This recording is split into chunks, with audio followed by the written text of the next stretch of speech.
If Hitler was alive today, right now, his charges are mass genocide, amongst other things, would you represent him? I represent him. And I do that, and I say that.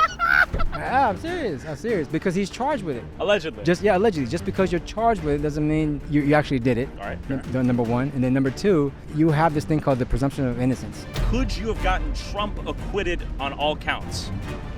I believe I could have. Let's say you're dating a woman, your girlfriend gets beaten near to death in front of you, the case lands on your desk. Do you represent that individual? I would love to. So if someone beat the shit out of your mother and you got the case presented to you, would you defend that individual? Yes, I would. I definitely would, because everybody has a right to good representation. And so what I do is I just blot it out, and I just take care of that person who needs help. At any point, did you ever feel like I'm helping the world become a worse place? No. Never in my life did I ever feel like whatever I do makes the world a worse place. It's actually making it better, because people, including you, your mom, your brother, camera guy, the people out there watching, everybody deserves the best defense. And that's what I plan on providing. Did you lose faith in the criminal justice system when you saw someone wrongly convicted? No, I did not lose faith. I actually saw an opportunity for me to say, I can really help people. Do you ever think you're defending the small minority of wrongly convicted defendants to protect a majority of legitimately guilty criminals? No, not at all. That never creeps up into my mind. Okay, interesting. I'm always protecting my clients no matter what it is. What are your prices? It depends. I have to do a consultation. So what if I allegedly killed my own brother, cut off his head, put it in a freezer, buried his body in South Texas, and then I murdered my own family? Okay, those are the allegations. What I'll have to do is I'll tell you to make a consultation with me. We can do it by phone or in person. I want to ask you if you're familiar with this young man. This is Daniel Larson. Okay. I'm going to read the charges he has. I want to ask if you can come to his rescue and maybe defend. I know his charge. He has a horrible haircut. He looks like fucking Ernie from Bert Ernie from Sesame Street. So I want to inform you he's extremely autistic. Oh shit, I'm going to hell. Boulder man accused of threatening to use explosives at CU, White House FBI headquarters. Jesus. I can get in contact with him and his team. Will you represent him in court, and can you get his cases dismissed? Under one condition. Pedophiles, rapists, murderers, kidnappers, arsonists, wife beaters. You've dismissed them all. Allegedly. I'm here with the one and only, one of the best criminal defense attorneys of our generation, Jayoma. How are you doing, man? What's up? I'm doing well. Good to see you. Yeah, thank you for having me. Of course. And quite literally, we came to you. Where are we at right now? We are in front of the Harris County Criminal Justice Center, where it all goes down. And how many cases have you dismissed just this morning? It's like 12:52. 3 cases. Okay. Yeah, so I'm very happy about that. Jayoma, we just filmed a mini documentary together. It's done quite well. The people love you. We've had many viral clips come out of it. How has life changed since, if at all? It's changed dramatically. I love it. More people are calling me in, all different types of cases all over Texas. It could go from, rape or, murder. Well, yeah, what are some examples of the cases you've gotten recently? Allegedly. Allegedly. There's a lot of child molestation or child sexual assault stuff. I'm being honest. Murders, aggravated assault, aggravated robberies, those really, really big ones. And of course, the smaller ones like some assault cases, DWIs, but mostly those bigger felonies, which is great because, the whole world can get to see what I do. So since our video, you've had a lot of alleged rapists, alleged pedophiles, alleged murderers contact you and say, hey, you're just the guy I need for legal representation? Exactly. I'm happy about it. I want to be able to help out as many people out there as possible. Everybody deserves a great defense, and that's why I plan to provide. Now, on TikTok, people love you unanimously almost. On the YouTube comments, there's a little bit of moral ambiguity, some discussion of like, yo, is this what a criminal defense attorney does? So I want to ask, is this the name of the game? Your client's innocent till proven guilty. You're there to rep them. Is that pretty standard? That's pretty standard. I treat everybody as if they're innocent, and they should always be treated as if they're innocent. And I'm always believing in them. And I'm always having a plan, whatever stage that they are in, regardless of whether they're in trial or they're in pre-trial phases. I'm always trying to do whatever I can to try to kill their case. So if someone beat the shit out of your mother and you got the case presented to you, would you defend that individual? Yes, I would. I definitely would, because everybody has a right to good representation. And so what I do is I just blot it out, and I just take care of that person who needs help. Let's say you're dating a woman, your girlfriend gets beaten near to death in front of you, the case lands on your desk, do you represent that individual? I would love to. However, because I am a witness, there's no way that a witness can ever be a part of the legal team on that case. What if you weren't there? If I weren't there, then of course. Jayoma. Yeah. You would not. These are allegations. Look, ladies and gentlemen, I want y'all to know that anytime an allegation is made, it does not necessarily mean that it is true. And I always believe that it's not true, whatever the allegations may be. And I'm here to represent it to the fullest and do whatever I can to help my clients. And just for those people watching who don't know who you are, Jayoma, just give me a brief introduction of you. We know you're a criminal defense attorney. How long have you been doing this? Do you love it? And what cases do you typically represent? So, yeah, criminal defense is the name of the game. I've been doing it for about 6 years now, and I've been loving it ever since. Even during law school, that's when I fell in love with it. I just have a love for the game. To me, it's more than just the clients and helping them out. It's actually more about me just beating up on prosecutors. I just like it. I just like winning cases, and whatever form it could be. It could be dismissals, it could be trials, but the trial is the most preferred because in a way I get to make an example of that case and what I do on it. And so it could be like a little message to anybody out there who's going to be an opposing counsel or anybody who's going to oppose me. This is what's coming. So you do it strictly for love of the game, competition, that I win, you lose sort of mentality? Yeah, really. That's exactly what it is. And it all stems back from, playing sports. If you like sports, then there's a feeling that you get when you win it. No matter what you play, chess, debate, any type of sports that's out there, it feels so good to win. Really, really good. Especially when the other side is not willing to give up, it makes it that much better.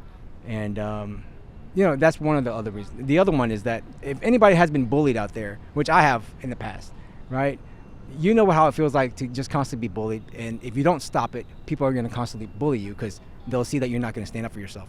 Once you can show the person who's trying to bully you and anybody that's watching, they will use that example to think twice about bullying you again. So that's the mentality that I have when it comes to these cases, is that any prosecutor out there is going to try to bully me as an attorney to see if I'm going to fold on the case that I have right now, even if it's small, or if I'm just going to, just fight back.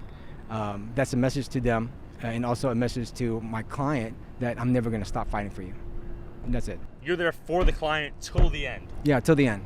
Yeah, my client is the number one most important, I would say, thing in my life when they hire me.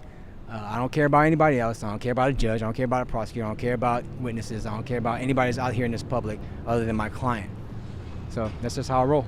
So after our video, a lot of people thought some of the things you said may have gotten you disbarred. No. That sounds like a wild thing to me, but I'm not a lawyer, although I did do mock trial in high school. So I want to ask you, is anything you said in our video compromising in any way? No, there's no compromising. Everybody was open to speaking on camera, and nothing was said. It was mostly me talking, so there's nothing compromising at all. And is it standard for both prosecutors and defendants to more or less jog the memory, if you will, of alleged plaintiffs and defendants? Jog the memories, I guess ask them about it, and that's more in private. So that's some things I keep out of the interviews, is that I don't ask personal questions for my clients' cases. That's always going to be strictly just between me and them. But when it comes to just something that like an interview, then it's something that's open and that's not going to hurt them at all. Okay. And we went to Bissonnet Street, the Blade. Yeah. Tell me about the Blade. Tell me about where you grew up, how that shaped who you became as a man, and about how you were 1/5 of a ton, 400-pound tank back in the day. All right. So growing up over there, I was probably like the only Asian person on that block. And so if you're like a minority, no matter what you are, you could be the only girl, the only transgender, the only gay person, people are going to try to pick on you. It's natural, okay, no matter what country, no matter where you are. What matters is whether you're going to stand up for yourself. And that's what I did. So I grew up on 9700, which is Court Glen, right in the corner of Bissonnet and Court Glen. And of course, there was a lot of fighting. There was a lot of crime there. There was a lot of problems, but you do what you can to try to survive it. And again, you make an example out of anybody who tries to pick on you. So there were a couple of times where I got into a lot of fights, and I had to do what I had to do to show that person not to pick on me again, and to show his friends to think twice about doing it. And it has transpired into the courtroom. So that fight is always still there. That mentality is always still there. And yeah, I was 400 pounds. 400 pounds. Now, I didn't believe you until you sent me the photos of you with the cornrows playing football. I was like, yo, is he 20% black? What's going on here? Are you full? What ethnicity are you? No, I'm full Filipino. Oh, 100%. Okay. But no, it was just the hairstyle back then. And if I could rock it, I'd still do it. You look good. I was like, I wonder if you're mixed a little bit. I don't. No. Okay. But I don't have the time to grow my hair. But I would if I could. I'd probably do that. But yeah, 400 pounds, being like that, you stand out. And you were a tank. Yeah. You were a wrecking ball. Yeah. If anybody makes fun of me for being fat, like, I'm gonna fight you. That's how it is. I don't encourage anybody to get into a fight. I don't encourage any type of assault. I'm just describing what happened to me in my past. And anybody who picked on me in the past, they knew what was coming, and they had consequences. So I know you were a big boy growing up. Mm-hmm. You had to beat up a lot of bullies. You kind of became the bully to stop the bullies. Yes. Then you became a neutral, sort of, chaotic neutral type character. After high school, what did you do next? After high school, I was forced into nursing school. By who? So my mom, why were you forced? Tell me about Filipino moms. Filipino moms is just one of those moms who was just like, I'm right and you're wrong. Okay. And it sucked. But we were poor, and a little bit of her strategy made sense. We didn't have that much money. Tuition for nursing was a lot cheaper. I think it's still cheaper now. And it was only a 2-year degree. So I believe I went to nursing school, and I finished that by the time I was 20. So it was great. And I had a job that paid a lot better than retail because I was working at Dairy Queen, flipping burgers, and I actually almost got fired at Dairy Queen. What? Man. So I don't know. I felt dumb. I said, oh shit, I'm gonna take a job at Dairy Queen. I need to, pay the bills. And then there was something called a Hunger Buster. Anybody who likes Dairy Queen in Texas, there's something called a double Hunger Buster, which means a double burger. Yeah. And so this lady ordered a double Hunger Buster, and then the meat is separated from the sandwich. So I was making a sandwich, and the meat was in a microwave. And I was supposed to put the meat inside the sandwich, but I completely plumb forgot the sandwich. So I made the sandwich and I forgot the meat. And as I wrapped it and I gave it to a lady, I said, oh shit, I left the meat in the fucking microwave. So then the lady bit into it. I remember she got the sandwich, bit right into it, and she goes, oh, what the fuck is this shit? And slammed it all over the table. She complained to the management, and I remember sitting in the back and I said, oh shit, I forgot the meat. And then management came up to me and said, how dare you forget this? I felt so stupid. I've never felt so incompetent in my life. I didn't understand how the cashier's machine worked. It was horrible. But it was all, looking back on it, it's all pretty fun. 18? Yeah, I was about 17, 18 years old. Yeah, shamed by your manager at the time. Yeah. At Dairy Queen. I felt so dumb. I really felt like I couldn't achieve anything. I said, man, if I can't even manage a Dairy Queen job, I can't do anything in my life. So you felt bad, but then, as time progresses, I realized everybody's smart. Everybody has their own talents, okay? You just have to find out what, yes, you just have to find out what it is. Crime is not a talent, okay?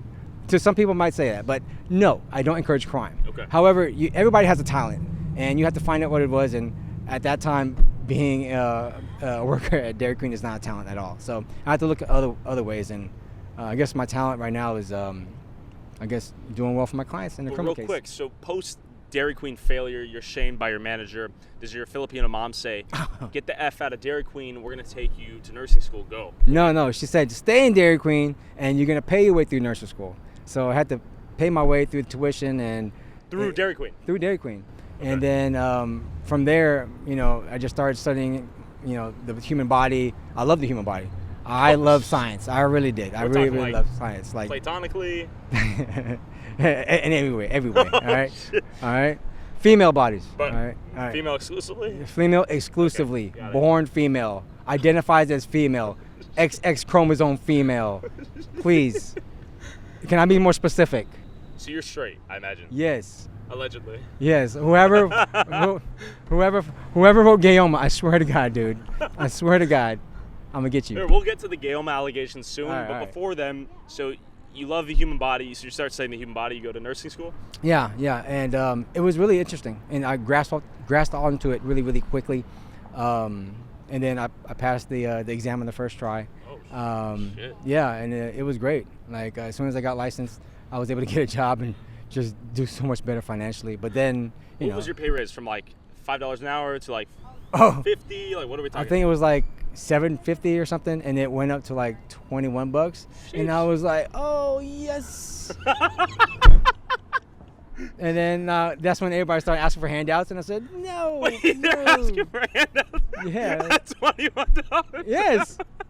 I'm like, you fucking bums. Who's asking for handouts? Fucking family members, friends. Fuck your family. And I'm like, I didn't hit the lottery. Like, what the fuck? Hey, you're making like decent money. Yeah.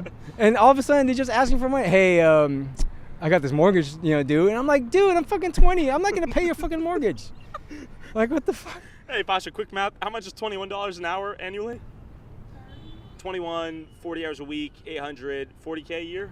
Yes. Roughly? Yes. Okay. And they thought I hit the lottery. They were telling me, buy yourself a Mercedes-Benz, get yourself upgrade. And I said, what are you talking about?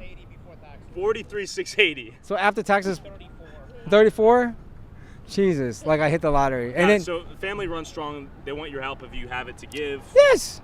And that's horrible. And I'm just like, dude, and even to this day it still happens. I'm like, I haven't hit the lottery. Come on. You kind of have now, maybe. We'll get to that soon. But with that being said, in nursing school, I know you met a special someone who may or may not have broken your heart. What canon event occurred following meeting her, and how it turned you into a demon? So I remember I met her while I was, I guess, getting the prerequisites for nursing, and she was actually cool. She was she gave me a first experience. So you lost your virginity to her? No, is there virginity if it's the mouth? I don't know. I'm sorry. I don't know what to consider virginity. I don't know what that is. It's all subjective. What's up, bro? Say what's up to Jayoma. What's up? What's up? This is amazing. That's funny. That's funny. All right, so yeah. Podcast. Yeah, made podcast. We got the Jayoma hype. Yeah, there was like 5 people who asked for my picture today in the elevators, which is crazy to me. Well, we want to talk about your burgeoning fame very shortly, and I saw you get a girl's phone number earlier too, but we'll get to that soon. It was all for work purposes, everybody. Work purposes. Blowjob virginity. Yeah. Okay, let me rephrase. You got a blowjob. Yeah, multiple. You didn't give it though. No. I probably didn't even know where to start. Got it. So yeah, it was the first time. And if you know who you are, you should know who you are. You probably have kids in the family right now. Oh. Look at your husband and say hi. Like it was okay. It was okay. It was my first time. But then after that, we started like seeing each other, dating, and then the whole Heartbreak story came through. But so she broke your heart. Yeah, man. You want to go into details as to, did you get involved in like a love triangle? Was she actually secretly lesbian? Was there a twist to the story, or was it just classic? I wish it was a lesbian. That would have made everything's great. No, but no, she was cool. It was no love triangle. It was more like she just moved on to somebody else. It's one of those things where she felt like her financial future would be a lot better with a stockbroker.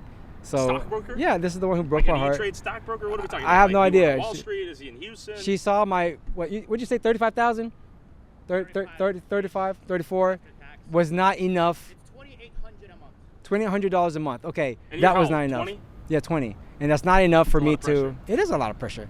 And then, it wasn't good for her, so I can't knock her for that. I was mad initially. I'm telling you guys, anybody who's out there, if a girl breaks your heart, it's probably good riddance. You can do better, all right? Which if you improve yourself, though. Yeah, don't just sit on the couch. Don't get fat, don't get poor. You got to get rich and fit. You got to do something for yourself. You have to improve. You can't just, oh yeah, my girl broke up with me, and now I deserve a better girl. Yeah, Ain't no shot. Yeah, you can't wish a fucking goal. You have to fucking do it, okay? Go out there and get yourself in shape first. Then go out there and educate yourself, find out what you're good at, and just keep working at it. You will fail at what you're good at, but that's how you get better. Just keep working, and do it like nobody's watching, because really nobody's watching you. Nobody cares. Except everyone on your Instagram story. Well, now they were, but nobody was there watching like when I was starting the first video. So I don't know. She hasn't hit me up yet, but I look forward to that. But more importantly, can you give me the quote of what truly broke your heart at this moment and changed you as a human being? Just the minute that it was the honest truth. So truthfulness will break your heart and it'll motivate you. Because did she say something like, "You're a nurse, he's a stockbroker"? It's that simple, just like that. No, just like this, whatever camera. Like, hey baby, why won't you love me? What's going on here? Where'd you go, baby? You've gone AFK for the last 3 weeks. Jayoma, yes. Look. Yes, baby. You're a nurse, he's a stockbroker. Just like that, actually? Yeah, just like that. And you sit with that feeling for a good 5 minutes, and she just walked away, and it was very, very businesslike, very, very a good business move. And I walked back to my car, sad and depressed, and I was processing my cry? feelings. I almost did. Okay. But I realized I shouldn't be crying because this is actually a blessing in disguise. So what you have to look out for in life is blessings in disguise. So this motivated me to do better in my life, to change my life, and just be a success. Pounds still this time? No, I actually lost weight. And that's the reason why she talked to me, because nobody spoke to me when I was 400 pounds. Okay. When I was 400 pounds, nobody even, they look right past you as if you were a tree or a pole. But once you start losing weight, like people start looking. So the whole time when I was 400 pounds, I thought I was ugly. I really thought I was ugly. And then I started losing weight, and actually this girl actually hit me up. Hold on. Come get a selfie real quick. So What's you keep up? telling the Yeah. story. Y'all came back around the corner? Yeah, this is good. All right, got you. No way. I was like, Hit me up. You know who this is? I know. You want to say something? Come in here if I didn't. Oh, shit. What's up, bro? What's up, brother? Nice to meet you. Yeah, nice to meet you, man. What have you seen, man? Well, we're not from here, but we've seen. Where are you from? We're from Detroit. Detroit? Yeah. You've Detroit seen what? videos? Huh? What videos of his have you seen? Yeah, I heard he's a superhero. That's what I heard. He be taking care of people. 8 Mile. He keeping the villains outside. 8 Mile, baby. All right, get that selfie. All right. What's up, bro? And real quick, to get the selfie, you have to say who's the best lawyer?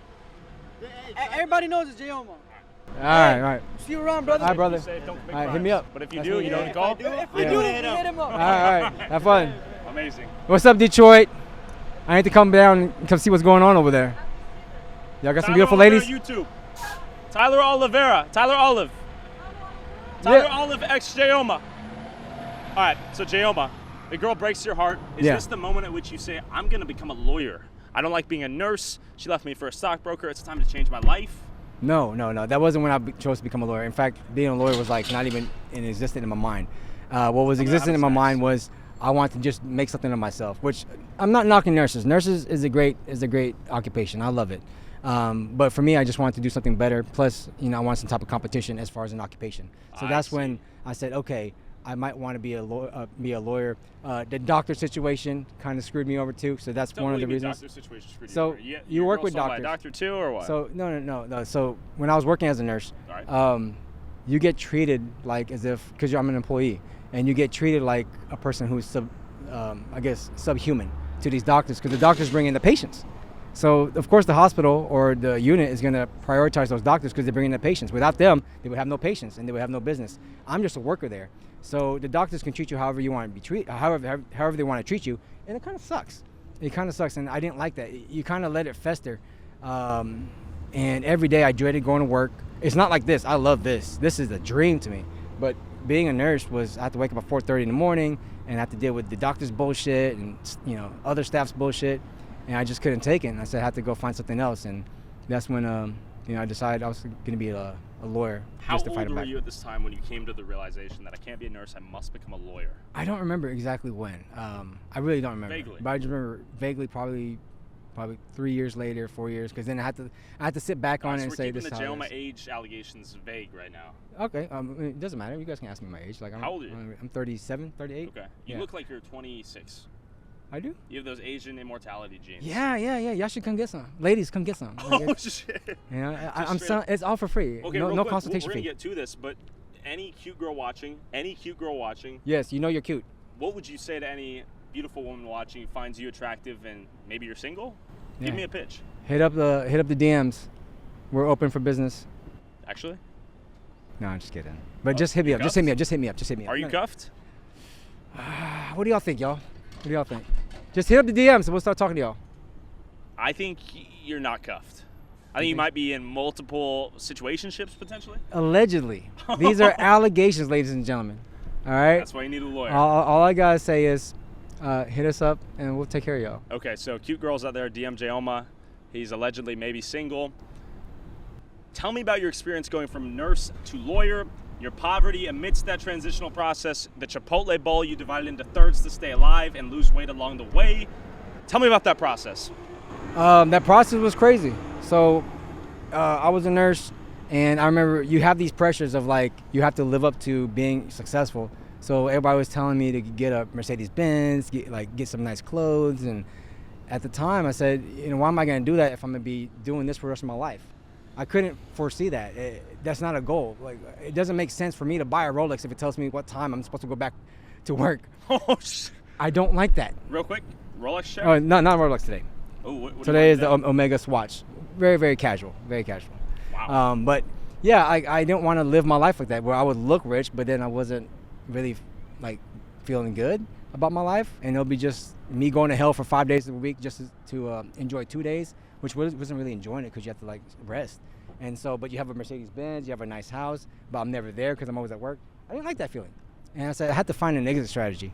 And of course, along with me wanting to be a lawyer, and then that girl pushing me to do something better in my life, it showed me like maybe I should go into law. So then that's when this other girl I was dating, she was actually an attorney. And this one was not in the documentary. But she's sexy? Oh yeah, I would never date anybody who's not sexy. All right. To all my exes out there, y'all were all sexy. Y'all were all sexy. Even those Tuesday nights that I called you at 2 o'clock in the morning, you were still sexy to me. Don't forget. Yeah, and I don't call you after 2 months. That you're still sexy. Please. Okay, got it. The standards are high for you in your dating world. Very much so. But yeah, she was an attorney, and she was showing me like how her life was, and it was completely different than mine. She can go to work anytime that she wanted to. She had her own firm, and I told her about my ordeal, how bad it was at work, and she was like, well, you know, that's the only reason why you have to be in that type of position is because you chose that occupation. Also, you chose that type of employment. So she said, you can change it. And I said, you know, for me to hear that, it makes a big difference, because sometimes you don't really feel it, that you can change a situation. Somebody has to tell you, dude, whatever situation you're in, you don't have to be there. This is America. Now you can make something of yourself. You can literally start as a dishwasher and then make it to like the top of the food chain.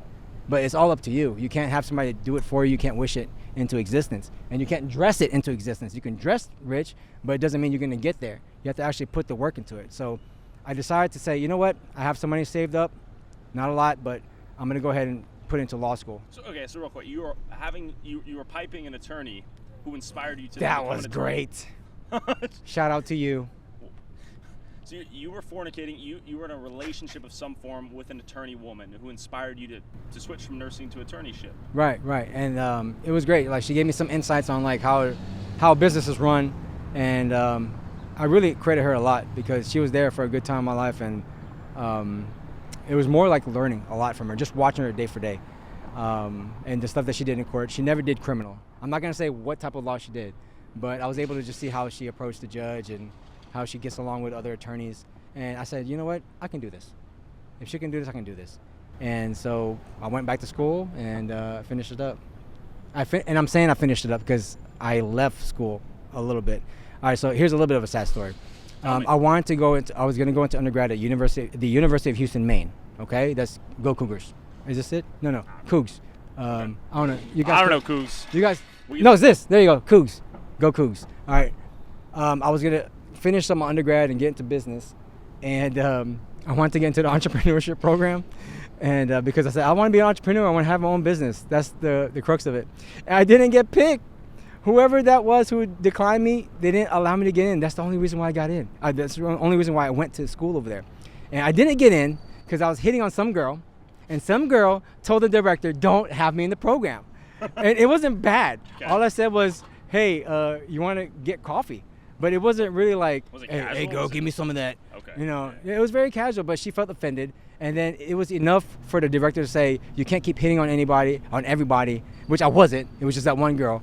And then they didn't let me to the program. So I went to this mass depression, and I said, I'm just gonna stay a nurse because I'm not gonna waste tuition dollars. And I left mid semester.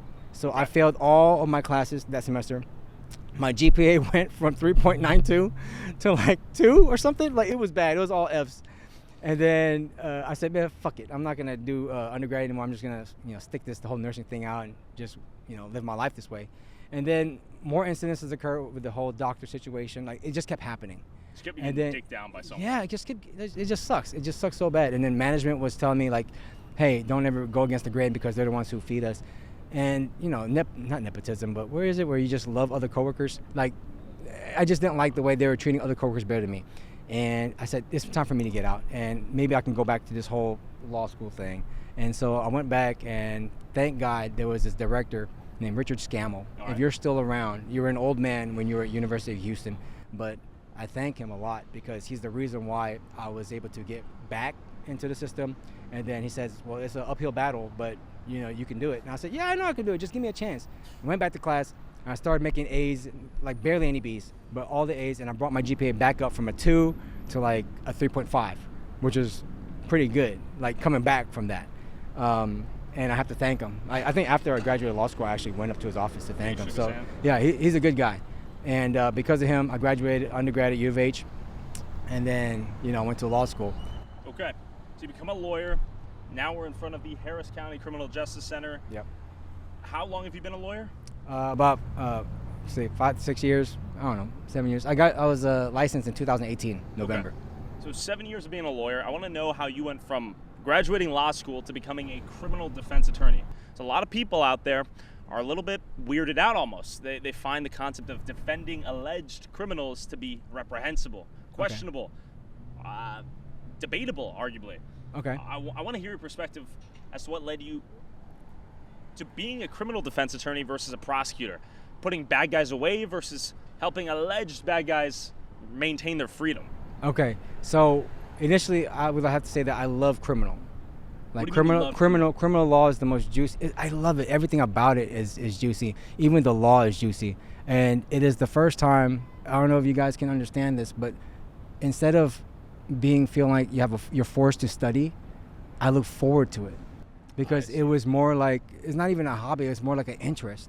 I loved everything about it. Like I soaked up everything. How you can keep drugs out of court, how you can keep a dead body out of court, how you can keep everything, a statement out of court. I loved it. And of course, since it's criminal, it's going to have those things that touch you every day. Contracts doesn't touch everybody every day. Property, like real estate, does not touch everybody every day. But criminal, it does, because somebody out there knows somebody who has been charged with a crime or is a criminal, so it touches you. But to answer at any point, did you ever feel like I'm helping the world become a worse place? No. Never in my life did I ever feel like whatever I do makes the world a worse place. It's actually making it better, because people, including you, your mom, your brother, camera guy, the people out there watching, everybody deserves the best defense. And that's what I plan on providing. And okay, real world example. If Hitler was alive today, right now, his charges are mass genocide, dictatorship, amongst other things, would you represent him? I'd represent him. And I do that, and I say that. I'm serious, because he's charged with it. Allegedly. Allegedly. Just because you're charged with it doesn't mean you're going to be, you actually did it. All right. Number one. And then number two, you have this thing called the presumption of innocence. So I always presume that my clients are innocent, and they always are going to be legally innocent until they are found guilty. And I will tell you that it extends further, because some people have been found guilty for something they didn't do. I see. And so that's why I fight. Because nobody really knows what happens on an incident. Nobody really knows. But what if the defendant told you, hey, I killed my wife? Actually, if they say that, then there has to be a legal reason why it happened. Okay. Sometimes it's self-defense. Sometimes it's defense of others. Sure. It could be anything. So, yeah, I mean, right now, if you kill somebody, I'm not going to say you're a killer. Would you defend me? Yes, I would defend you 100%. Thank you, by the way. I appreciate that. That means a lot. Because I imagine a lot of people in this position, even just with accusations, feel like life's over, no one has their back. And it's normal to feel that way. Because it doesn't even have to be criminal law. You can just be walking down the street and somebody says that, hey, you touched me inappropriately, and they say it in front of a whole crowd, they're going to believe that person. And it makes you feel this type of, not impending doom, but like, not even shame, but this uneasy feeling that everybody's against you. And to have a voice like me to be there and say, no, I got you. I'm here. I'm going to protect you from anybody out there who's making these crazy allegations.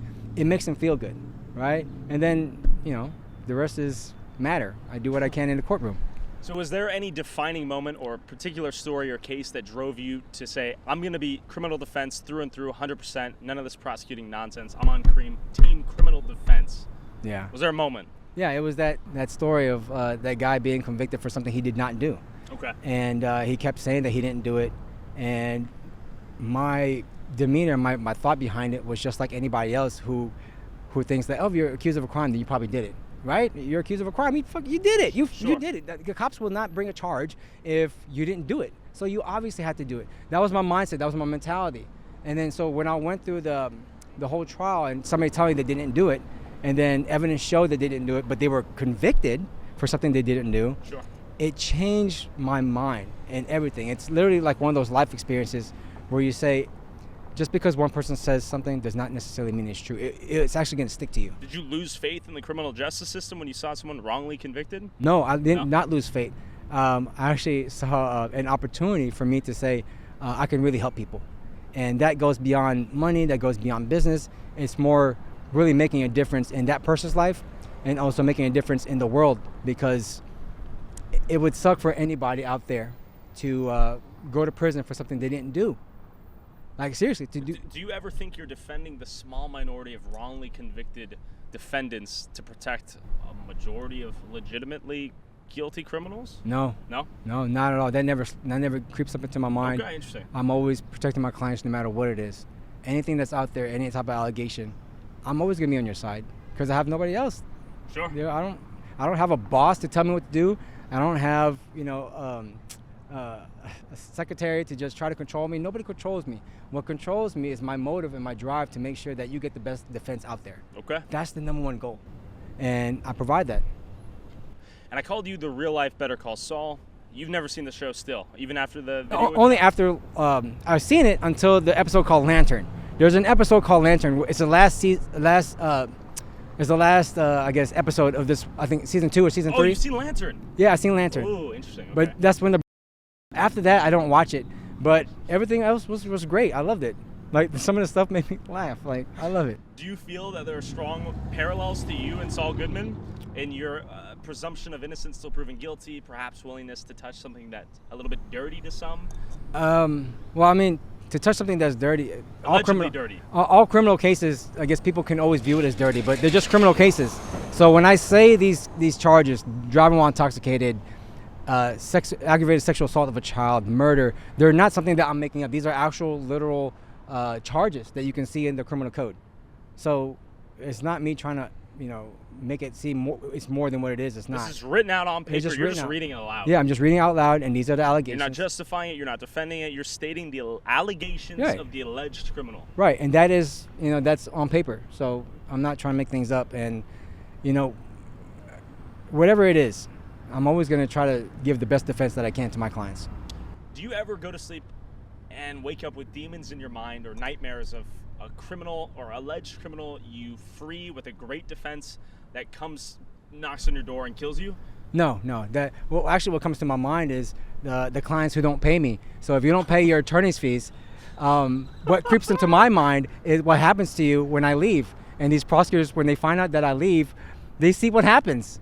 And then sometimes they try to come back to me. I've had that happen multiple times where people have left because they said they don't want to pay me anymore, they can't pay me anymore, and I withdraw, and they have another attorney, and then they say, oh shit, like, man, we're getting closer to trial, and he ain't doing shit, this attorney ain't doing shit, like, I should have stayed with you. And I said, you should have paid your attorney's fees, I would have still been here, and we could have seen the difference. And then now I have to clean up the mess of what has happened when I was gone, and the attorney fees might change because of that. And so I encourage anybody, if they're gonna hire me, really think twice, because you are gonna get what you pay for. This morning, some guy told me he was charged with a really serious crime, and the price was very, very low. What could for example, it's like aggravated robbery with a deadly weapon. Like a gun or a sword? Yeah, a gun. Allegedly. This is Texas. It's Sure. a gun. But eventually, I heard about whatever the price was. I'm not going to say it on air, but the price was so low that I don't think anybody would have taken it. And he thought that was a great deal, and I told him, my prices are very fair.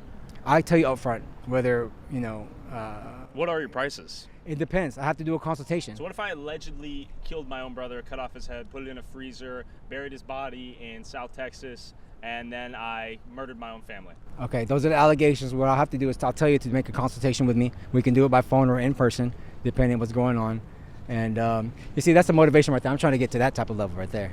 I'm trying to get in shape. That guy right there? He's jacked. Yeah, that's motivation. He's doing backwards running too. That's motivation for me.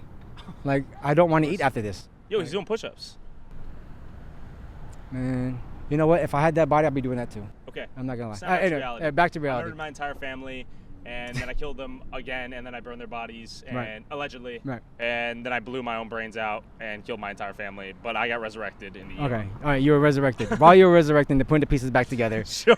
Hopefully your dick didn't blow it off too. You know, that I blew my dick off too. Oh no! Just for good measure. Hey man, you got to change. Let's just. All right, so anyway, nasty crime. You get the point. All right, so I will tell you to give me a consultation.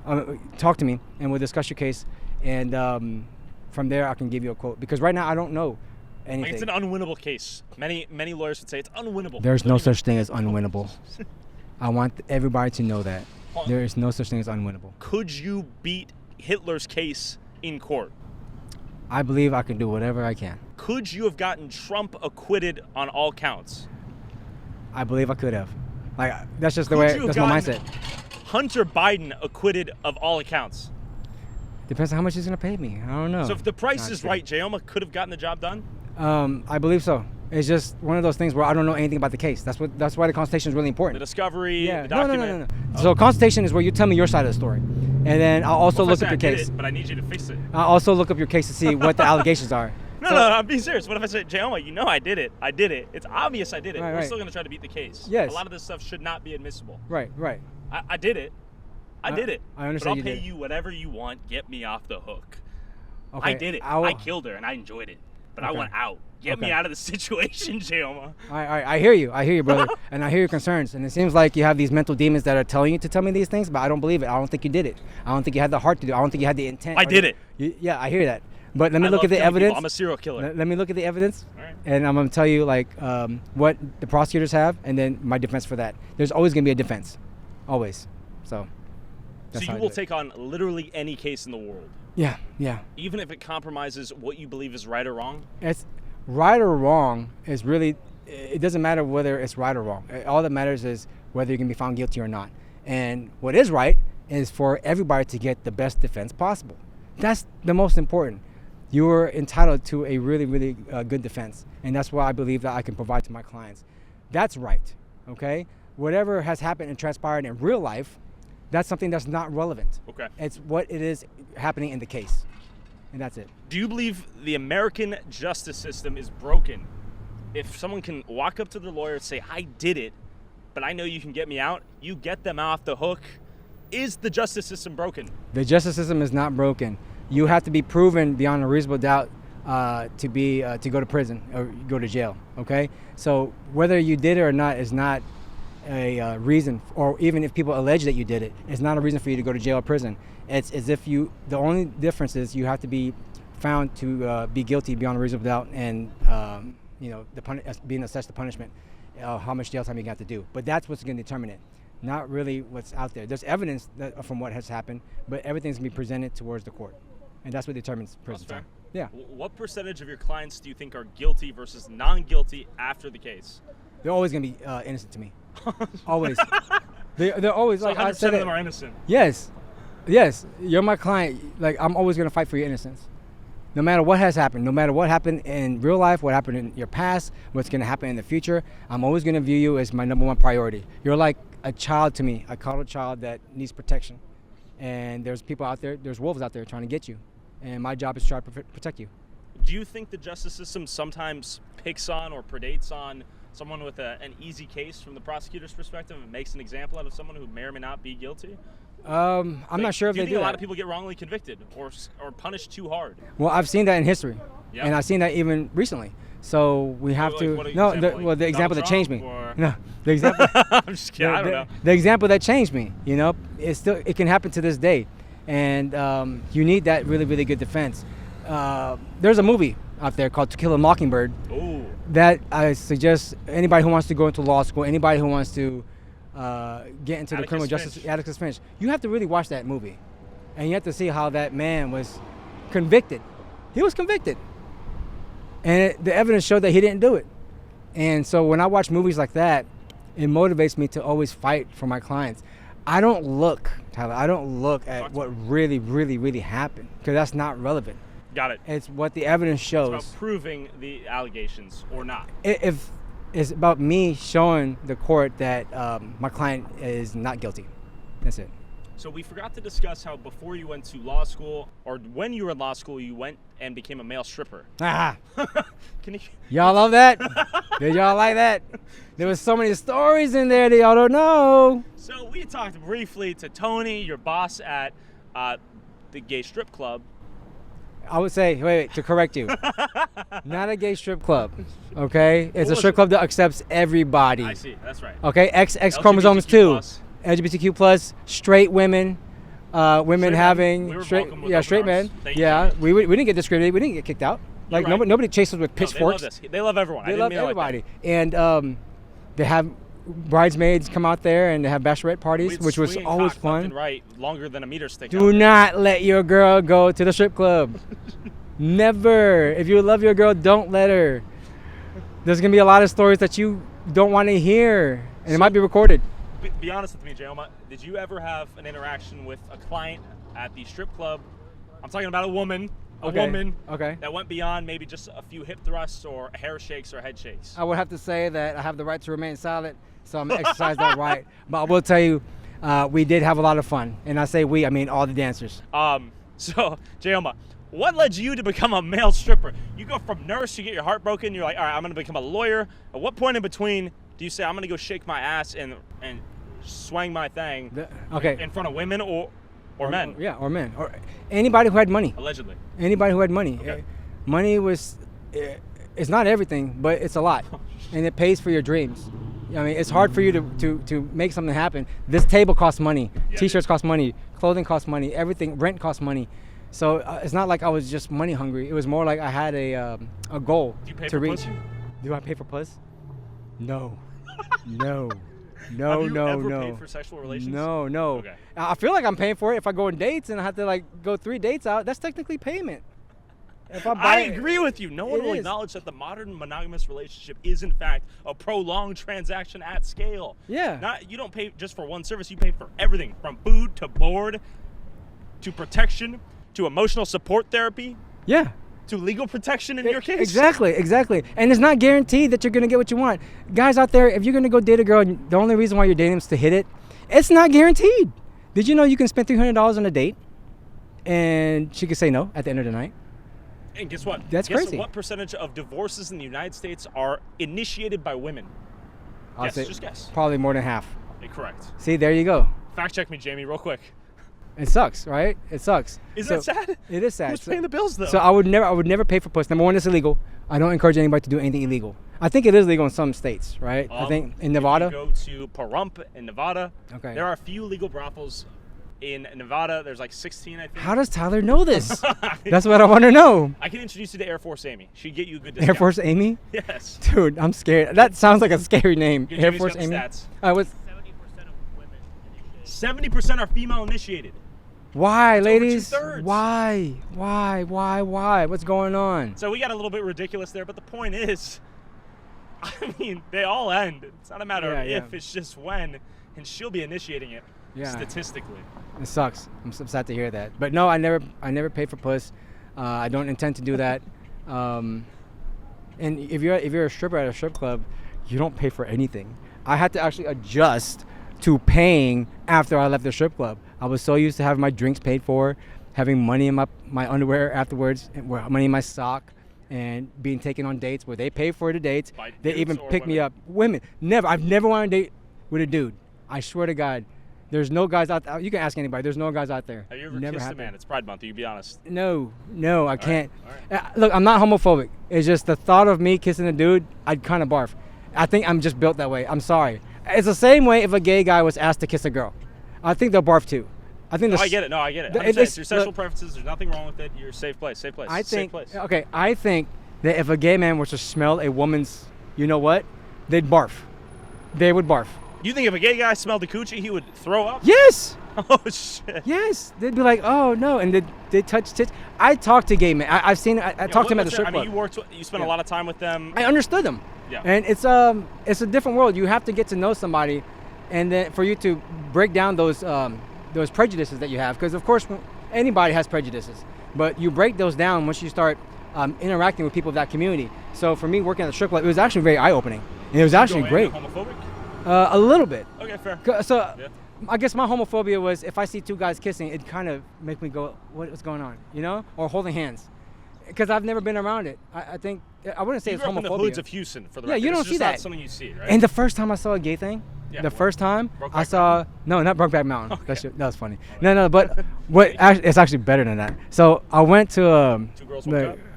Two Girls, One Cup. I'd watch that. Okay, keep going. So it was like two cholo-looking guys, bald head, tattoos all around, look like one of my clients, all around their neck, and they look like Hector from all the Fast and Furious movies or whatever. Like Hector Salamanca Yeah. from... No, like I forgot his name, but he has tattoos. Hispanic dude with tattoos all over, look like he's gonna beat you up, and he's like with this gang of like other cholos that are out there, and like I was like, what the fuck are they doing here? Are they getting some good food? And so, which they have good food in Montrose. Just letting y'all know, Montrose has really, really good food. So you go over there, and then I turn a corner, and they're holding hands. I've never seen that. I freaked the fuck out when I saw that. Holding hands. Two cholo-looking guys that can beat you up, holding hands, and I freaked out. And then when I heard them speak, they had the gay, flamboyant voice, and it threw me off. I did not expect that. How they spoke? I can't. I can't. But you guys can put it together. No judgment, right? And this is Pride Month, so yeah. We're just being honest. Happy here. Pride Month to everybody that's out there and part of the LGBTQ community. LGBTQ plus. Plus community. Yes, I'm yes. just kidding. Jayoma, I'm kidding. So, okay, you go to this predominantly gay strip club, but inclusive and open to all.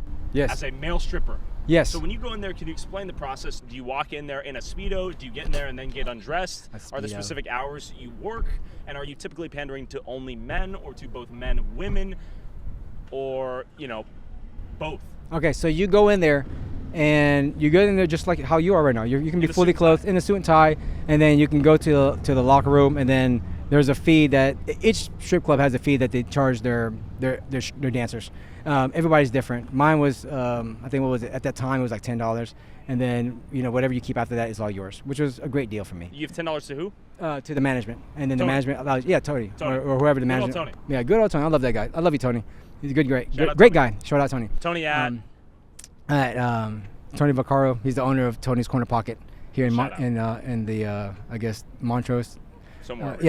Over here. So anyway, you go in there, and then of course you dress up. I never wore a thong, never wore a Speedo. Just wore like regular boxers. Allegedly, I just wore boxers. I will tell you, there's men and women in there. And being a straight guy, I'm gonna talk to the women first, not allegedly. For sure. Tyler, show the freaking video of me speaking. I will admit, we'll I don't talk to ugly girls. No. Jayoma's a dog. Can I say that? Is it safe to say your Yeah, dog? yes. In a nice way. I have video proof of. You can zoom in on this. This is Jayoma. We'll put it on screen. All right. I mean, it's you getting a phone number of a girl. I think a female lawyer with tatted up both sleeves.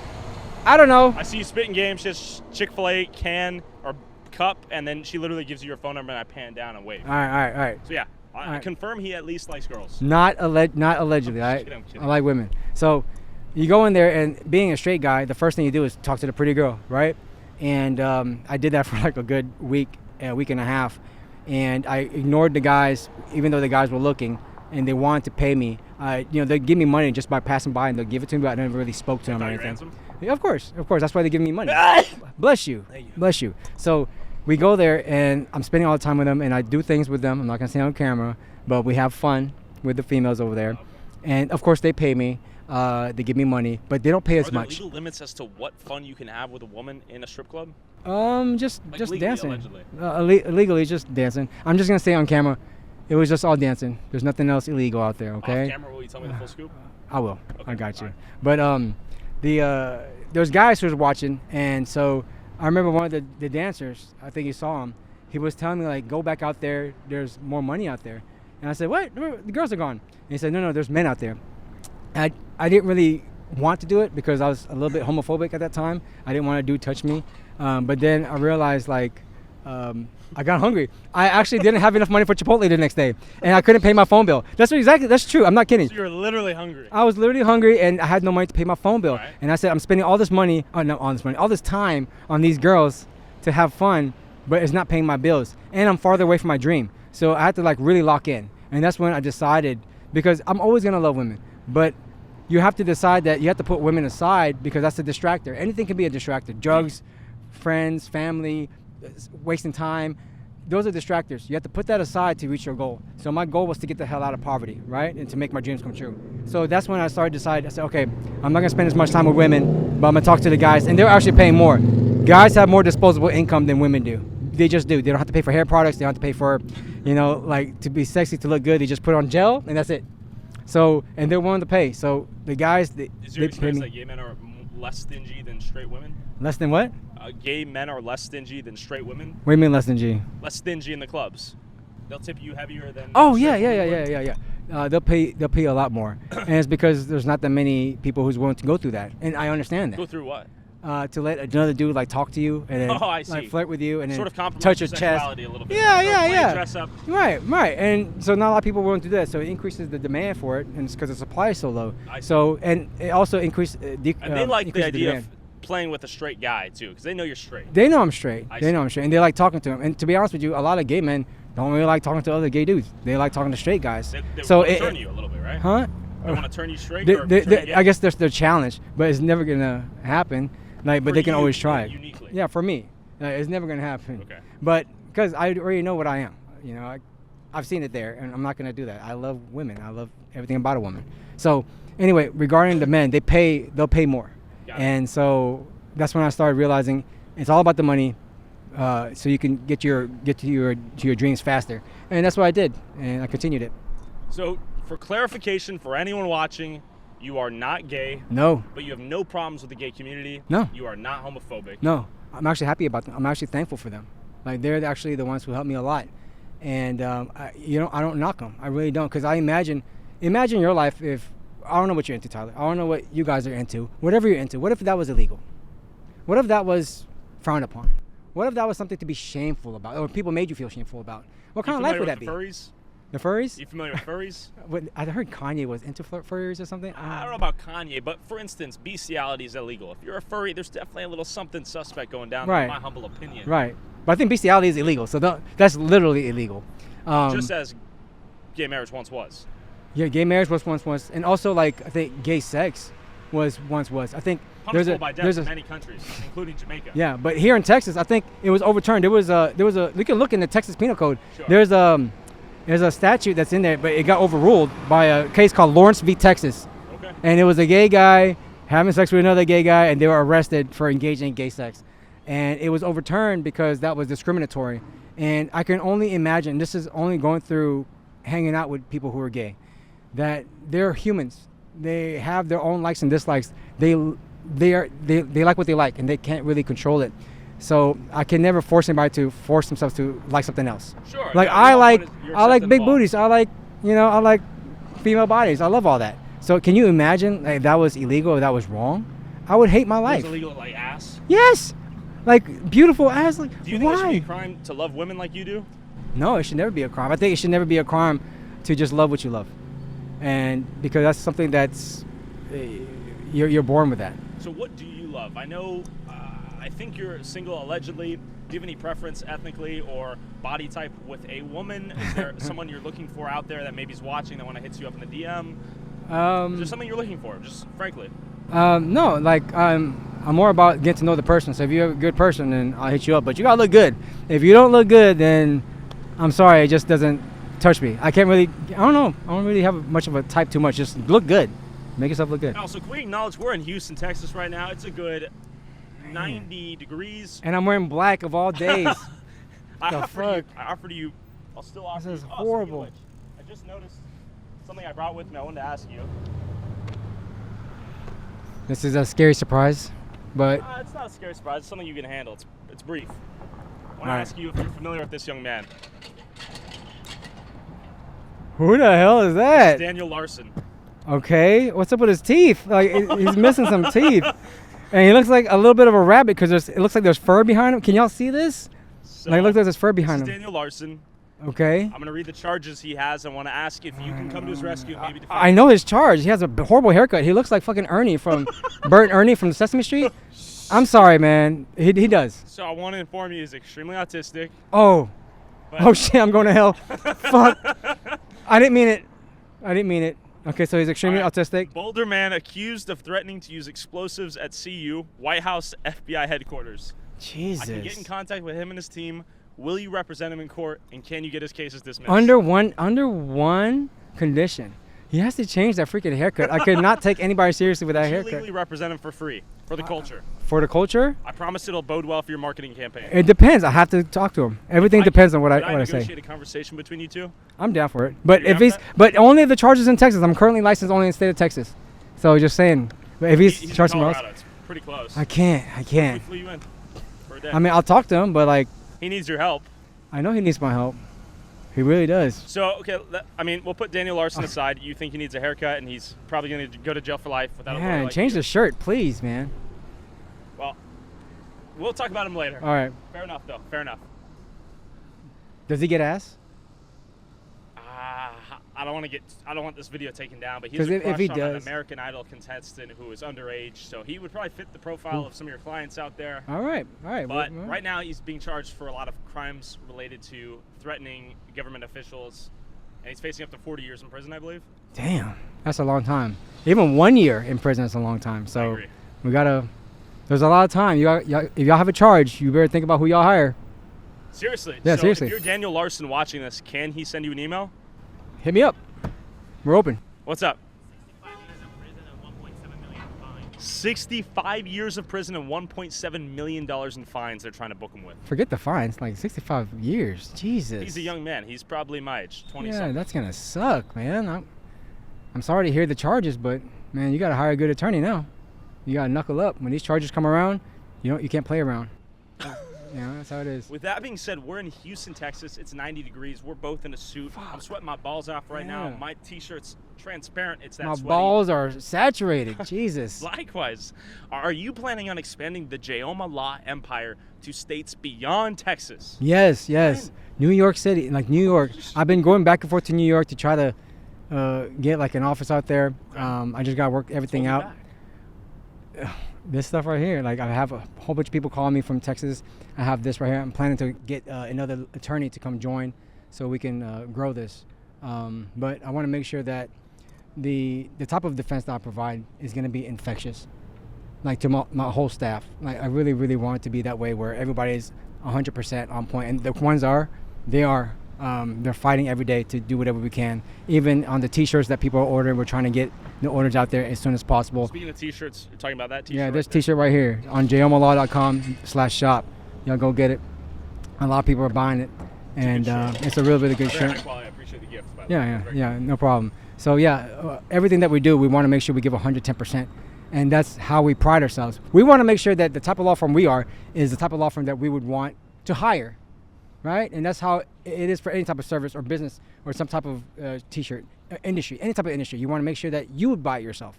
So I pride myself on that. I would even hire myself if I had a criminal charge. I would like to hire Jayoma, who is creative with his plan and his strategies. Like he never stops. Would you represent yourself? I would represent myself in a sense. I'll do it third party wise. I'll have an attorney to speak for me, but I'll tell him what to say. Okay. And allegedly, but pretty much. Like I like the way I do it, and I feel like I'm the best out there compared to my competition, and I'm always going to fight. So to answer your question before, there is no unwinnable case to me. I'm always going to fight to find every avenue that's out there because your life depends on it. And when somebody's life depends on it, you're going to do whatever you can to pass. All right? A good example, everybody out there, have you guys ever taken a math test and somebody told you that if you fail that test, somebody will die? Can you 100%. imagine? When I go on runs, I say my whole family will die if it's not XYZ time. There you go. And you finish it, right? Always. Whenever I do that. When I don't do that, willy-nilly, casual. There you go. So can you imagine the type of profession that I'm in? That there are people's lives that literally they die in prison. Yeah, in prison. They get. You know what happens to people? They can get stabbed. They can get raped. They can be bullied. There are people I've seen that have been bullied in jail. My cousin went to jail, and he told me he got bullied. Especially for the charges of a lot of the clients you're representing. Right, a lot of them are underage child assaulter. Right, and so they don't want to see a jail time because the atmosphere they're really not fond of that type of charge. So that's why I'm trying to fight hard to protect them and also their family too, because sometimes they're the main breadwinner, and we need to keep them out so then they can keep making money so they can help their family out. And when we're filming the documentary we just released that's nearing 3 million views, I want to hear how it's changed your life afterwards, if at all. Oh, it changed my life drastically. I love it. Like there's more people calling. Now people are starting to believe more into my cause and my law firm, what we do. My current clients are starting to feel a lot more. Like they're saying, oh, I'm starting to see what you've done. and I'm sure it's gonna happen with me. And I'll tell him like I'm always gonna fight for you, no matter what. So you just have to wait and see. So it's like that's what I told you in the video.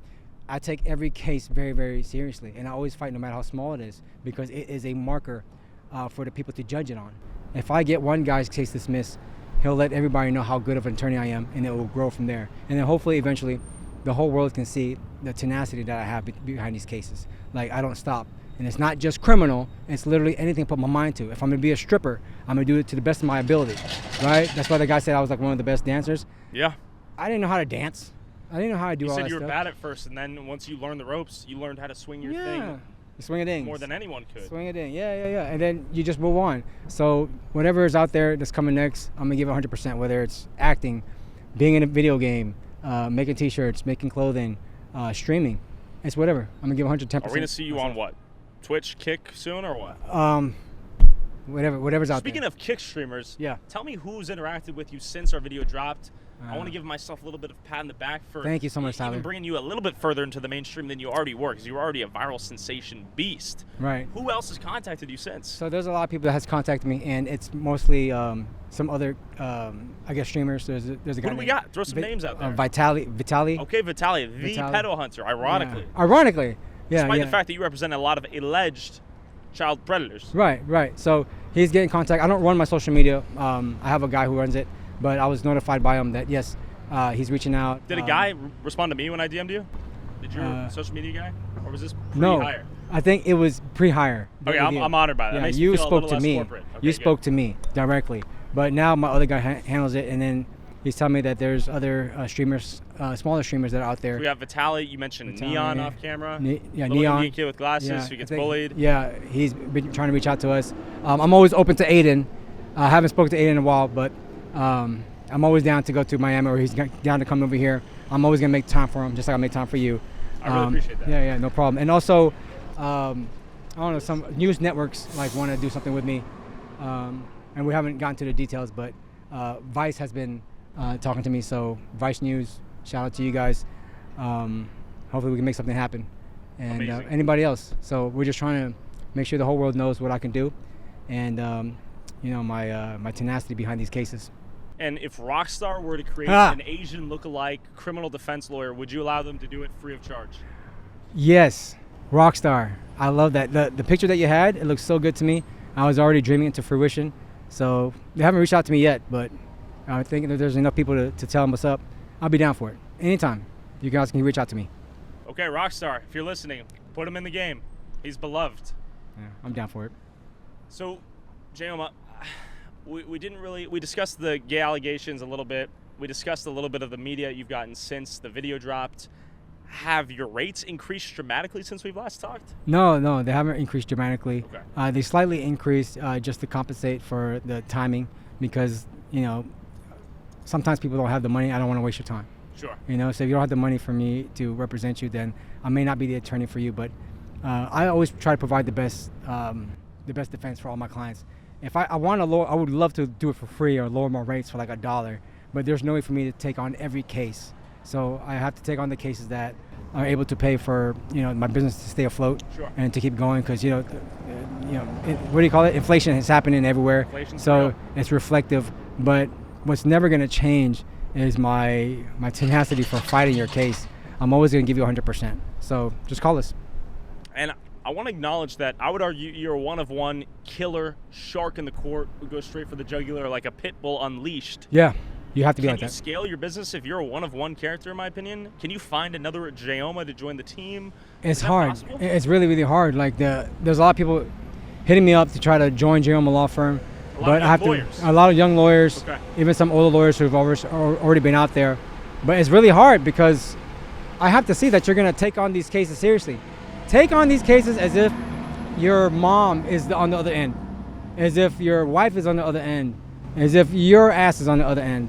That's the type of worker that I'm trying to find to join Jayoma Law Firm, and it's hard to find that, And I have to feel them out, and if I feel them out, then definitely I can have them join our team. So speaking of mothers, when I was a child at Save Mart, my mom was actually mugged by a criminal while she held me in her arms, and my little 5-year-old brother was right next to her. We're walking to get some Cheez-Its. Okay. It's not allegedly. I witnessed this. Granted, I'm subject to, fallible memory at a How young old were age. you? I was probably 3-4 years old. And your eyes were open the whole time? I remember this vividly. Okay. As is my brother. Okay. But, let's say there wasn't a CCTV camera. All right. It definitely happened. I'm convinced. I promise you. You're going to gaslight me into thinking it didn't happen. But Did he say convinced? I think he used the word convinced. Does that mean you know it happened, or you think it has happened? Okay, fair. Memory is fallible, malleable, shapeable. I get your point. All right. But I just want to establish this is a core memory. kidding. My mom definitely got robbed. Okay. I believe you. Wasn't that violent? Purse yanked off her arm, guy runs away. So ironically, my neighbor at the time was a criminal defense attorney. Oh, nice. Who, guess what? Represented the guy who mugged my mom. Speaking of the representative guy. And he got charged. Okay, he got charged. And I wonder subconsciously, did he pull some punches on the defense? If you knew me and my mom got mugged at Save Mart today and the alleged mugger came to you and said, please represent me, would you do me a solid by not representing him? No, because number one, I wasn't there, so I don't know if that really happened. I understand what you're telling me, what has happened, and your memory is kind of foggy because you said you were convinced. That means you didn't know what had really happened. I have to look into the case, and if the guy does call me and we go through the whole consultation, and me and him will discuss whether he wants to hire me or not. But it's never gonna stop me. Nothing's gonna stop me. Like, people deserve the best defense, and I can't let my ties to anybody get in the way of that. So even right now, you're a cool guy, even off camera. This guy is really cool. That. I love this guy. Like, he's like a brother to me. However, just like a brother to me and just like a family member to me, if there's ever a time that he is an alleged victim of a crime and that person who has been accused of comes up to me and asks me for services, then I will entertain that, because I'm not going to let anything get in the way of your best representation. There's nothing more important to me than you, including my relationship with Tyler, including my relationship with anybody else. You are the number one priority. This is something I'm going to etch into the heads of society, that I'm the type of lawyer where no matter what has happened, I'm always going to be on your side because nobody else is. And I need to fight for that. And that's really important. The feeling to not be believed is a horrible feeling, especially if you're looking at going to prison for a long time. And I'm there to show that no matter what, I am on your side, I'm on your corner. Nothing's going to change that. So keep me as your attorney and I'll stay that way. So you will defend anyone over everything. That is the priority, it seems like, in your life. And I respect that. You're married to the grind, I think, from what little I've seen. Right. Would that be fair to say? Yeah, I'm very married to it. It's one of those things where it's a green light on the other side. You have to go after it. And it's like, I don't know, it's like I'm itching for the next case. Like, that's just how I operate. And my legs shake sometimes because I'm waiting for the next person to call me and say, give me my next challenge. So once I get done dismissing one case, give me the next one. Did you see it on the video that as soon as that guy's case was dismissed, I said, okay, thank you, bye, and then move on to the next one.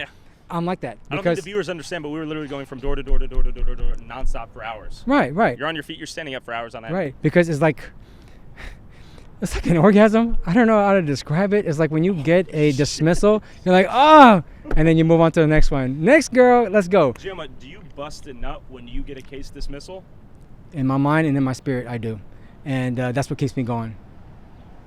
Do you get a better orgasm in the court dismissing a case than you do in the bedroom with a beautiful 10 out of 10 woman of your dreams? Yes, I can say that wholeheartedly because it's something that cannot be bought. Wow. Okay, you cannot buy a dismissal. Okay, so it gives it more value. You can buy puss any day. To my gay viewers, you can buy ass any day. You can buy dick any day. I don't encourage you to do that because that's illegal, but you can do that. So it's not as valuable as getting a dismissal. Plus, the other piece that gives me a mental orgasm is winning against these prosecutors and seeing them dismiss the case. Do you hate prosecutors? No, I don't hate prosecutors. It's just I like winning my cases. So even if I was a prosecutor myself, I'd love to win and, win my cases. What's up, dude? What's up? You know who this guy is? Who is this guy? Who is he? Jayoma. There we go. There you go. Who's the best lawyer? The branding is I appreciate good, this. Jayoma. The It really shout is out. strong, by the way. The mantra. Get a t-shirt, bro. Get a t-shirt. Yeah, they drop. Hey, JayomaLaw.com/shop. All right. Y'all can get a t-shirt right here. All right. So those people who don't have criminal charges but they still want to get a piece of Jayoma. You can get a piece of Jayoma right here. Ladies, you can get a piece of Jayoma some other way. But everybody else, you guys can get a T-shirt, okay? So to go back, I like winning. I love winning cases. So seeing the prosecutor's face when I say, why'd you dismiss it, just makes me smile so much more. Vagina's everywhere. You can pay for it. And it's pretty much the same as using your hand. I'm being honest, it is. It's pretty much the same thing. No comment. It is. There's some machines out there who can probably do better. But what I'm saying is, this right here, this feeling, not everybody can get it. So I'm addicted to this. All right. Do you think you'll ever pop out a little Jayoma? What do you mean, little Jayoma? Like a little small child you could raise, have a family. I could. Get married, maybe become monogamous. Not that you're not, allegedly. I could. Were y'all really on Plan B? Which one of those girls told me they were on Plan B? No, I'm just kidding. No, but no, it just depends. Like, I'm very selective. So I'm very, to be honest with you, I make jokes a lot, but I'm actually really selective of the girls I speak to, of the girls I spend time with, especially the girl I'm going to knock up or get married with, because there's more into it than that. My mindset is like this, and you have to be able to be okay with my mindset as far as sometimes I have to put you off because I have to take care of my cases. And that has happened to me with previous girlfriends while I was trying to build my business, that they would feel neglected. But really, you shouldn't feel that way because, number one, I'm doing society a service. I'm helping them out, right? I am. I'm getting my mental orgasm, which she should be happy for. And number three, I'm doing it for them because, the business, for me to grow it, they would be the beneficiary to that. I want to make sure they get the best, life as possible. So what do you think the plaintiffs of a lot of these alleged crimes think about, let's say, someone comes in, he allegedly beat his wife, they see a TikTok video where you got the case dismissed, and this chick knows in her mind she got her shit rocked. What do you have to say, or what do you think to that woman out there, if anything? If you ever get a charge, you call me. You've seen what I can do, so call me. That's exactly it. If it really happened and the case should have been won by the state of Texas, then you see what I can do. Then call me if you ever get a charge. I'm not encouraging you to get any type of charges or encouraging you to do anything bad. But in the event that you do get a criminal charge, you can call me and I'll try to provide you the best type of defense as possible, just like I do for my previous clients. So your basic argument is, if you couldn't prove it in the court of law, the outcome is fact. And if he was proven not guilty, he's not guilty. No. Not the outcome is fact. The outcome or whatever happened in real life, it's just what happened in real life. Got it. This right here is the courtroom. I meant the outcome in the court. Oh, the outcome in the court? The judge or the jury says not guilty, then he's not guilty? He's not guilty. He walks. Got it. Simple. Yeah, and that's it. And I'm very, very happy. My client's happy. And if they ever get into trouble again, they'll give me a call. These prosecutors, I'm not going to name any names, but these prosecutors, some of them have criminal charges. They've called me. So I'm really not going to name anybody. But if they ever have any type of criminal charges, they'll contact me because they've seen what I can do. And to be honest with you, that actually made me feel really good. Yeah. That a prosecutor calls me to represent them on a criminal case. They know the capabilities of what I have. Okay? So I give 110%. That's all I can say. And people love it. I love watching you perform on and off the court. All right. Do you ever think you're making Houston a more dangerous place? No. Because it is not my responsibility to make any place safer or more dangerous. It's not. I'm just like anybody out there who's commenting, saying, oh, he's making the world a worse place. No, you guys have no responsibility to make the world a safer place. It is the cops, it is the politicians, it is everybody who's involved. My job, okay, is not to make the world a dangerous place. My job is to provide the best criminal defense for my client that's out there. And that could be you. At any one time, you people out there complaining about how bad crime is, you could be charged with a crime too. And who are you gonna call? Jayoma. Don't snitch on yourself, I'll tell you that. You're gonna call me. And I'm gonna be here to represent you and protect your rights because that's what I do. And that's my job. Everything else outside of that is not my responsibility. But I am a concerned citizen. Like I enjoy being out here, I enjoy peace. But when it comes to my job, I just have this one job to do. And that's it. And one of the ladies we spoke to, a fellow criminal defense attorney, said, we're here to uphold the Constitution, not to promote crime. And I was like, that's a very strong statement. Right. And it's true. I'm not encouraging crime. I'm not participating in any type of crime. I'm over here trying to protect my client's rights. And, it feels good that everybody knows that. I had cops stop me and say, "Hey, you're a lawyer. I love you, man. If I ever get a case, I'm gonna come get you." So cops, prosecutors, they're asking me. I think what would make me feel really good if a judge comes up to me and asks me to help them if they ever have a criminal case. That would make me feel like very honored. So I'm chasing this whole honor thing. That I make people proud, and it's something that I had since I was a kid. Off camera, no, we did on camera at Tony's. You did ask me, "Are you crying?" when Tony says, "I'm very proud of you." Do you remember that? I think so. I said, "Are you tearing up a little bit?" Yeah. I lied to him. I blatantly lied to him. But I was a little bit getting teary, and I had to look up so it doesn't come down, because it makes me feel good internally that somebody is proud of me, especially Tony. Yeah. And he's seen me grind to make it to where I am now, and I love that. For context, Tony owned the gay strip club. Yeah, he did. And he was almost tearing up a little bit. He was so proud of you. He was like, "I want all of the people working here to use this as a stepping stone." Yeah. I said, "Do you think that's what Jayoma did?" He laughed jokingly, of course. Yeah, and I love that. Everybody there is like family. I would have to say, it's quite an experience to even go into a culture. It doesn't have to be a gay culture. It can be any culture, trans culture, Republican culture, Democratic culture. It can be any culture that's out there. If you feel an uneasiness towards it, you can I'll encourage you guys to really spend time. Oh, I'm with it, sorry. Spend time with it, because you get to see how they live, you get to see how they think, and to just watch it. And eventually, the people at that gay strip club become like family to me. They're all chill. They're all chill. And I loved it. And I don't have any type of feelings at all. I don't have this homophobia.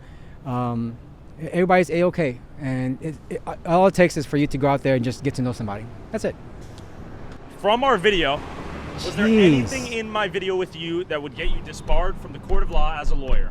No, not at all. I'm being distracted. Okay, so no. Man, that was a beautiful shirt that she had on. It was a nice shirt. Trying to get a number? No. You know why? You don't run. I don't. I sit here and I just take care of my people. But yeah, to answer your question, you were a little bit startled there for a second. I was. I actually, to be honest with you, I completely forgot what we were talking about. That's crazy. What were we talking about? Okay. I'm just kidding. I actually don't know what we're talking about. And we're talking about how it changed my perspective to be in a place where there's more people who are homosexuals or who are gay. I don't know how to say it. I'm sorry, guys. I'm still horrible with my words. Just for the record, let's just simplify this. We're gonna move on from the gay. Yeah. Okay. You're not homophobic. You're not gay. No, I'm not. All right. Are you rich, Jayoma? What do you mean rich? I wouldn't say that. Most of the time, I'm just out here just slinging it, trying to take care of my clients. What do you mean slinging it? You selling dope or what? Trying to do whatever I can to make it happen. No, but I would say I'm rich in opportunities. That's what I have to say. And I love these blessings. So it started from Tony's and it grew from there. Tyler was a great blessing to me. He reached out to me. He didn't have to. He did not have to reach out to me. He could have done more videos on homeless people in different cities. Traveling to India. I don't know if y'all seen the homeless in the India video, but he had this mascara falling off his face. It looked like he was doing whiteface. That's how bad the look was. But I love it. Yeah, it's a lot better now. But he cleaned up after I told him. But definitely he didn't have to do this, and I appreciate it. And everything has been great ever since then. He's a cool guy. We text each other back and forth, stupid stuff, all just like regular people. Oh, the memes, dude. The memes that were born out of that video are so funny. Yeah. The people on TikTok love you. One of them had 2 million likes. I was like, wow. Yeah. And it was just a thirst trap, basically, of you doing court legal. You made being a lawyer cool. Yeah. It's kind of an impossible task. It is, because a lot of it is it's mundane stuff, and you have to talk about the law, and I don't really like to get into that. I'm more get straight into the meat of the case. Let me see, did it really happen? I'm not really much of a. I hate reading. I really hate reading. Just letting you guys know, I really hate reading. But I will read y'all's DMs if you're cute. But everybody else, I'm not gonna read it too much. But dude, I appreciate everything that you've done, and everybody else who's been reaching out. I love it. My staff is great. God's great. So. And real quick, when you're in the court, a lot of people on TikTok wanted to see your in-game performance, a highlight reel, if you will. I kind of got a narration of you doing your thing, but we were told to take your mic off from the judge at some point. Right. What is it that makes your law so magical in court? Why do judges and the jury bend the knee to your words? Why are you so convincing? Because it's my personality. The way I'm speaking to you on camera, and the way I am at when I was in Tony's, the way I am just walking to the court, I say hi to everybody. I believe I'm a nice guy. I'm very social. And I put things, I take the complications of law and to put it into like words that, you know, in like a phrase and an understanding of what this case actually is. And that's all it is. It's breaking down a complex issue to this is what it is. And you guys are just deciding that. And then I show the truth and I protect my clients and, you know, they love me. The staff, I think of all the staff members here, there's only one person who doesn't like me. That's it. I have no idea. It's just have a bad attitude. But everybody else loves me. So Jayoma, you're a good-looking guy, especially after losing like 300 pounds. Yeah. At your height, you're a handsome young man. So much running. So much running. You said, is it legal for you to have a relationship with a client as a lawyer? Oh yeah, it is illegal to have a relationship with your client. Illegal. So it is illegal to do that. So do not do that to every lawyer out there. Do not have sex with your client. I've never done that. Just make sure that if you do ever develop those feelings, you don't let it get in the way. Because I'll tell you. I'm still a man, right? And if you look good, I'll look at you. But then what's more important to me, this is why I talked about this. This is why I talked about this. I don't let anything get in the way. Even you, like even the relationship I have with you, you being handsome, our relationship, my mom's relationship, I'm never going to let that get in the way because I love winning and I love helping people out. So those two combinations, nothing will ever break that. For instance, Cristiano Ronaldo's not going to get distracted by a cute girl in the stands as he goes for a hat trick. Never. LeBron James isn't going to blink or look back as he goes in for the slam This is dunk. a great comparison. Yes, it's so true. Like, there's something more important. Kobe Bryant would never, ever look at a hot girl with big jugs, like staring at him down while he's trying to win the game. Because the game is more important. Allegedly, he did have some relations with his nurse. That's after the game. But during the game and crunch time, nothing's going to get in the way. And my crunch time is the total representation that I provide to my clients. So I love what I do. And yeah. Jayoma, do you have any advice for any potential or aspiring criminals out there?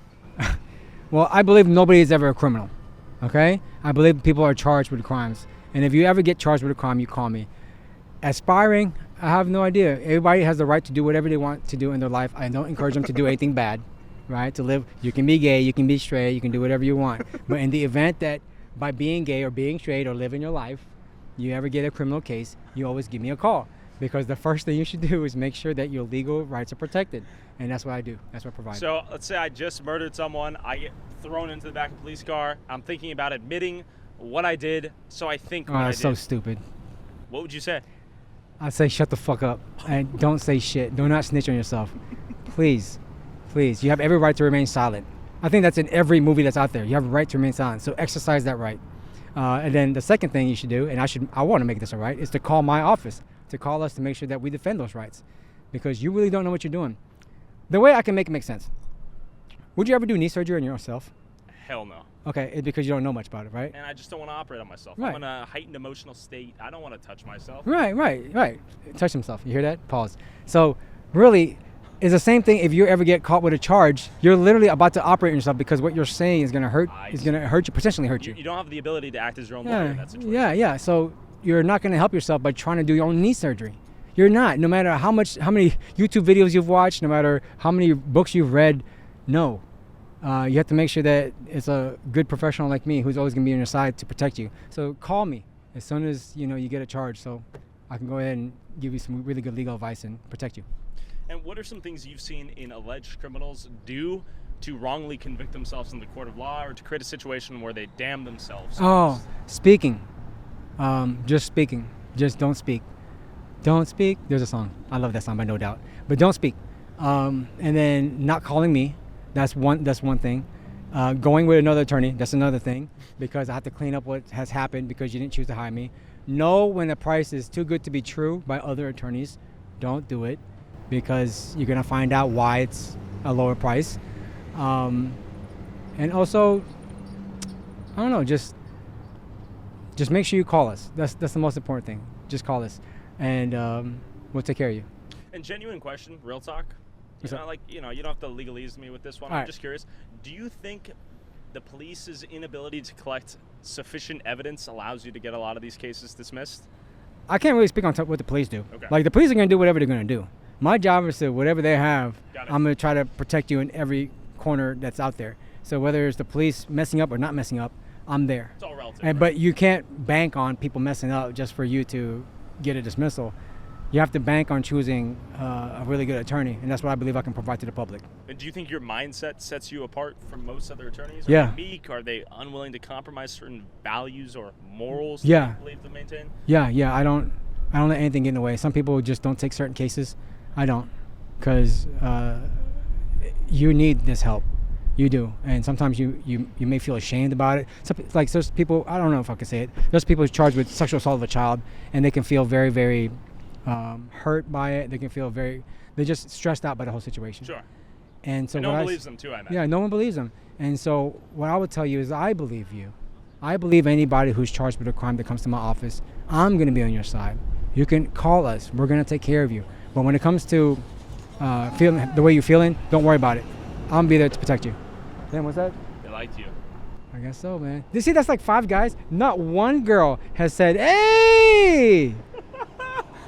Bro. You're building up your target demographic. It'll slowly be more 50-50 girl, male. Female, male, I'm sorry. Woman, man. Fuck.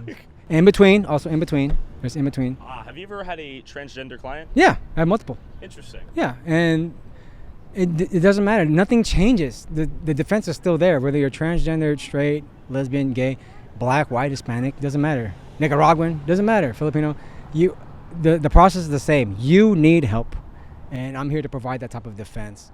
I literally tell you know me. I have no discriminatory bone in my body. I don't care. I know. As long as you're a cool person, I'll befriend you. If you're not a cool person, you can get this. You know what I mean? Like that's how I am. But I don't let anything get in the way of my representation. I don't let anything get in the way of my life. If you're a cool person, if you're a nice person, I'm gonna treat you with the same, niceness that's out there. And I was scrolling back. I saw a clip from H3H3. I think it was 2 years ago. Oh, that was a long time like ago. The original first piece of media, honestly, that touched on what you were doing on TikTok. Right. How has your life changed since all this TikTok fame, all these memes, the video we've done? You're pretty famous.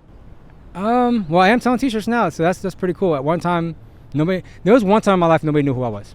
And that's for anybody who's a business owner that's out there. I'm pretty sure when you started, nobody knows who you are. You're just some guy named Tyler, right? And I'm just some guy named Jayoma. But what you do is you have to keep doing what you're doing. And you have to never let anything set you back, because you're the only one who's going to stop yourself. Just keep grinding, keep taking every type of what you consider a loss as a learning lesson, and then honing on your craft. And you just have to keep going at it 100%. Like, fight for it as if you're fighting for a sandwich, because that's exactly what I was doing at the strip club. I was fighting for a sandwich. To this day, Chipotle, just letting you guys know, you guys charge a lot of money for guac. And I had to make a decision between eating a chicken bowl with no guac or eating a veggie bowl with guac, because that's the only time I can get guac, if I get a veggie bowl. And I hate making life decisions at that point in my life. Sure. Even to this day, I still cannot get guac because I have that burning feeling in my body, like, oh God, I'm overspending because I'm $2, $3 for guac.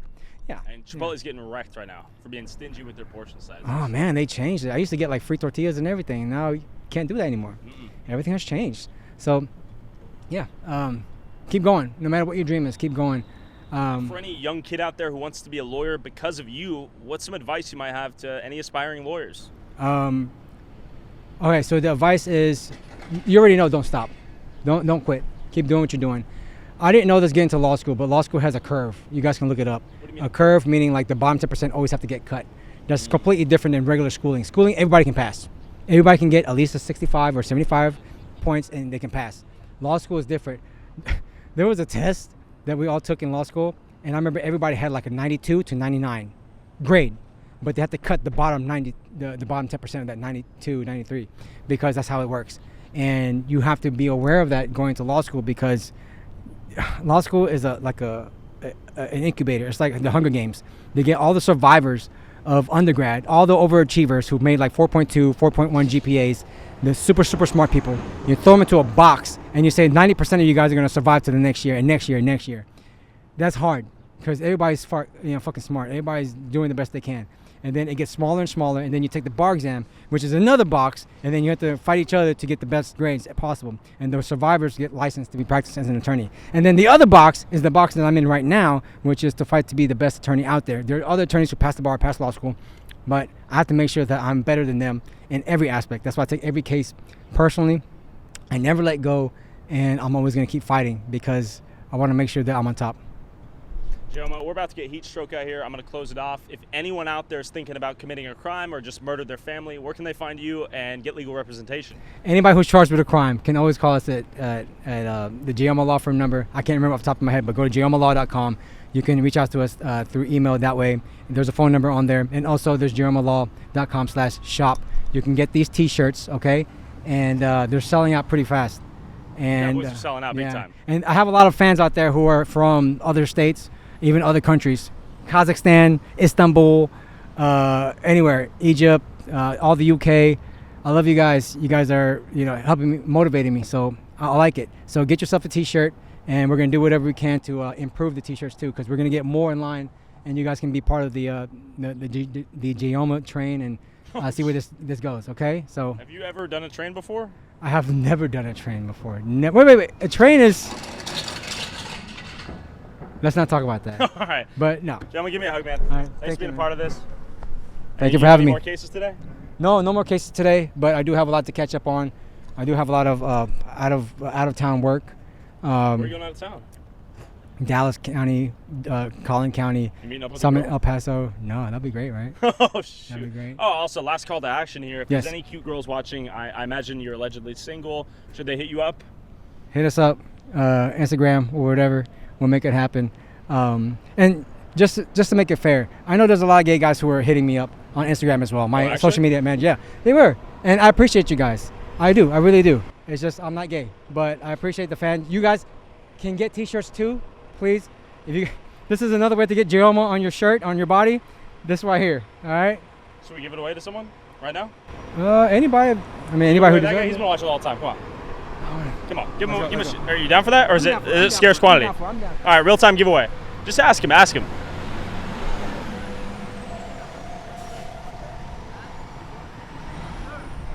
Look at that, natural Rizzler, live real time giveaway of a T-shirt. He may not accept it, but it's pretty cool. Look at that. Look at that. Get on him. All right. Does it look good? All right, Jayoma is giving away a T-shirt. He loves it. He's hyped. He was watching the whole time. You like it? That's pretty cool, right? He's the best criminal defense attorney in, I think, the nation.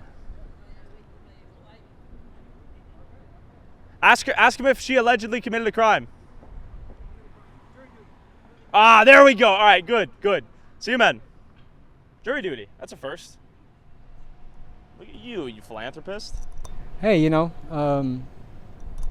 I like helping people, and this is one of my many ways. So, ladies and gentlemen, it was an honor to be here with Tyler O'Vera. Sincerely. I loved it. Water. Yes, definitely. And before I burn up, do not ever wear black in Houston, Texas, in the summertime. It's too damn. Don't even move to Texas, honestly. No, move to Texas. If anything happens, I'm here. I'm here to take care of y'all. Nah, it's too hot. I'll be honest. But it's cool. It's cool. It's a cool place. All right, we gotta go.